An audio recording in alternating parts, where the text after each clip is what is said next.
What's next for transportation energy? On today's episode, a conversation about insights gleaned over the past 5 years of combustion emissions research with TEI Executive Director John Eichberger.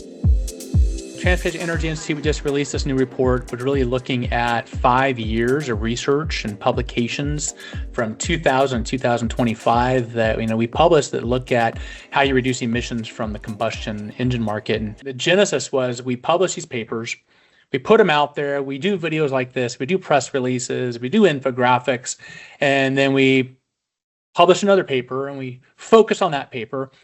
We were thinking, okay, how do we pull all this together? Because individually, each report is really valuable, but they don't tell the whole story about the Transportation Energy Institute, what we're all about.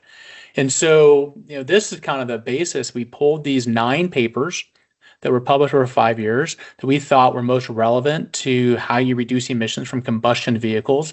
And we ran them together. We found 6 main themes that kind of tie them all together. And we looked through and pulled out some of the key lessons that kind of bridge between all 9 papers. Then we found some of the differences and explored why they might have different positions and findings. And, really, in my opinion, it's a culmination of 5 years of really good research put together in a 25 page paper that kind of summarizes, if you want to reduce emissions from the combustion vehicles, the 1.5 billion that are currently in operation in the world, here are things we got to look at. And we put them in 6 categories. My feeling on it is a great paper. I'm really glad we decided to kind of pull it all together in one document. What stood out for you as you went back over the 5 years of research?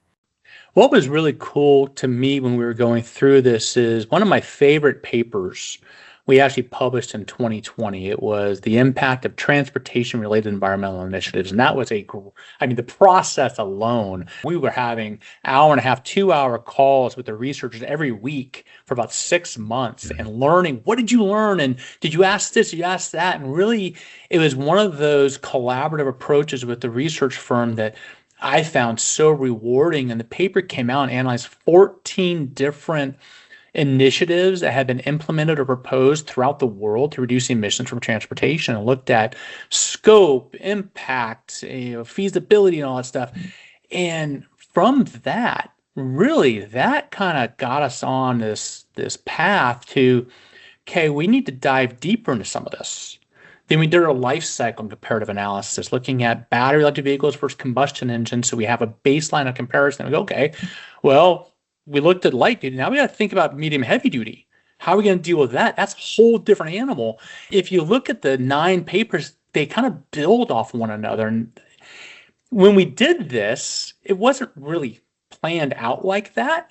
It was to a degree, but when we look back, man, it just kind of rolled together so nicely over the past 5 years to really create a great story. What are the areas of insight that you focused on for this capstone paper? But looking back at the paper, we broke it into 6 themes. I just want to chat a little bit about each of those. The first one is kind of central to everything we've brought to the table for years is when we're talking about emissions, we need to be looking at life cycle emissions. Because you can eliminate emissions from one part of the supply chain, one element of the market, but if that results in increased emissions elsewhere, then we haven't solved the problem. So life cycle approach, we need to, if we're reducing emissions at the oil field, that's great. For reducing emissions in the vehicle, that's great. It's all good. But we have to have that life cycle approach. The second is we need to look at different technologies and how they can apply to different use case scenarios. Because what can work for a small passenger vehicle may not work for a heavy duty construction vehicle. You need to find out which solutions work best for which applications. And then we looked at, specifically fuel and engine-based decarbonization for the existing fleet. We look at infrastructure scalability constraints. We look at the relationship between ESG, which is kind of ran out of favor, but it still describes what we're talking about, corporate interest in reducing emissions and policy. How do they align? And then the last one goes back to the conversation, economics, total cost of ownership. If it's uneconomical, your solution is going to fail. And so we take those 6 concepts and we pull insights from each of our reports to kind of flesh them out, to kind of demonstrate that if we really want to develop strategies that will successfully reduce emissions from combustion vehicles, which again, 98% of vehicles in the world are combustion. If we address each of these categories, our chance of success is so much better than if we only focus on one element, because nothing works independently in the market, and understanding that relationship is really important. Were there discrepancies among the research in the series of papers? A couple of the conflicts or tensions between the reports that came out, there were really three. And when we looked at, okay, what does that mean? What we learned was, in some papers, we're looking at unit impact on emissions, and other ones we're looking at market. So our life cycle comparative analysis, combustion versus EV. We were looking at a single electric vehicle versus single combustion vehicle, and we analyze a life cycle impact.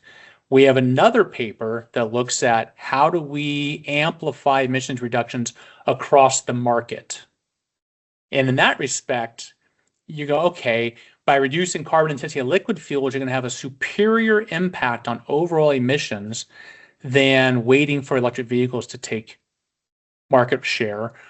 But on a unit by unit basis, the EV is cleaner than a combustion vehicle. So that was one.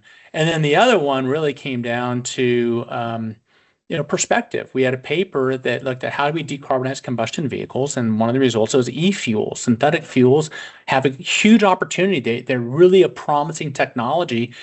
And so we did a exhaustive study on e-fuels. We found, yes, they have the potential to have a dramatic impact on emissions. Costs are extremely high, and we have to overcome several hurdles in order to reach that potential. The potential isn't gone. It's just a much harder to achieve potential than we originally thought. And so we built on it. And that kind of stuff is really cool when you can take learnings from each paper and build upon those in subsequent papers. Not every analysis is going to be 100% accurate forever. And being aware of that, and one of the things I think we're trying to implement in our studies is, what's the uncertainty?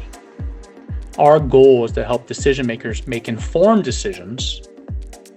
In order to be informed, you have to know what you don't. You have to recognize there's stuff you don't know. What's Next for Transportation Energy is a production of the Transportation Energy Institute. Find out more about us at transportationenergy.org.